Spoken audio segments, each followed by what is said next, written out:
मी तुम्हाला एक आकडा सांगतोय. दुर्बल मनाचे जे आहेत त्यांनी ऐकू नका. गेल्या 50 वर्षात जंगलातली आपली जी वन्यजीवांची लोकसंख्या होती 75% आपण ती संपवून टाकली आहे.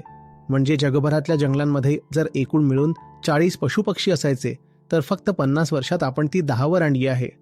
हे आहेत थलचर, जे जमिनीवर राहतात आणि जे पाण्याखाली राहतात. त्यांचा हिशोब जर बघितला तर त्यांना आपण 85% साफ करून टाकलंय. आपल्याशिवाय या पृथ्वीवर कोणीच उरत नाहीये. माणसांची संख्या वाढतच चालली आहे. आणि इतर सगळ्यांना मागच्या 50 वर्षात आपण जवळपास 85% संपवूनच टाकलं आहे. ते अजिबातच उरलेले नाहीयेत. हे थांबणार कसं? उपाय काय आहे? सामान्य माणूसच उपाय आहे. कारण जगभरात जे देश सर्वाधिक प्रदूषण करत आहेत ते सगळे लोकशाही देश आहेत. G20 माहितीये ना, ते जगातल्या एकूण 80-90% कार्बन उत्सर्जनाला जबाबदार आहेत. आणि G20 पूर्णपणे डेमोक्रेटिक आहे. म्हणजे निर्णय कुणाच्या हातात आहे?